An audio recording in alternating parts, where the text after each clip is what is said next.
Le plus gros méthaniseur d'Alsace et l'un des plus importants de France se situe à Ribeauvillé. Il aura fallu l'association de 3 agriculteurs et pas moins de 4 ans de démarches diverses pour que la société Agrivalor Énergie voie le jour.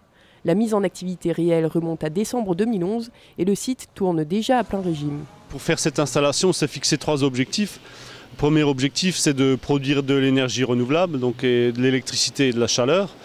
Deuxième objectif, c'est de proposer une nouvelle solution innovante sur le territoire pour traiter les déchets organiques.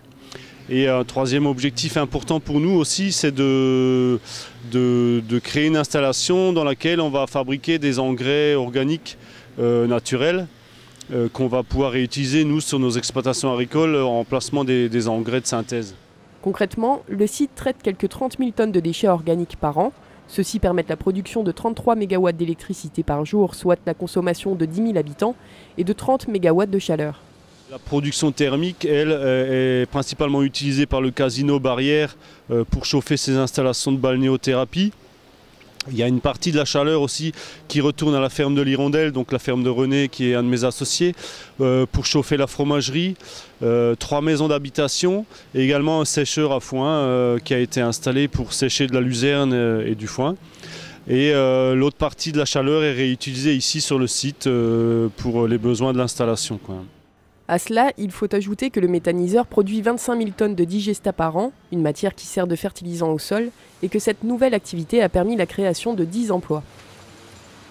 Sur les 30 000 tonnes qui rentrent sur le site par an, on a un bon tiers qui provient de l'agriculture et de la viticulture, donc du lisier, du petit lait, de la ferme de René, des mares de raisin, des ensilages d'interculture qu'on produit sur nos exploitations agricoles.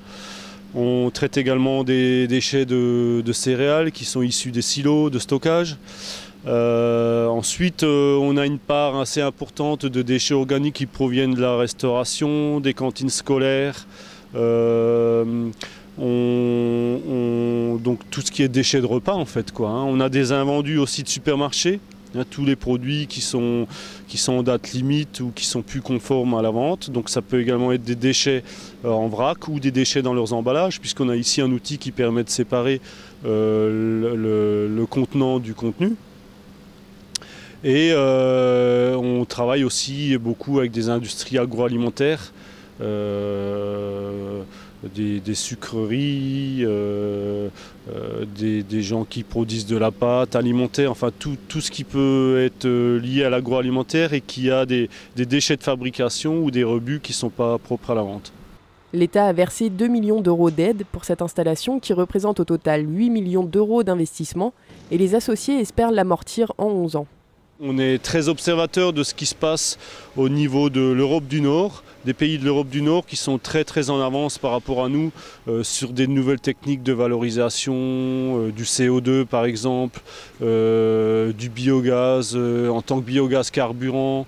Donc on a encore plein d'idées, plein de pistes à explorer pour aller encore plus loin dans l'utilisation de l'énergie qu'on sait produire aujourd'hui.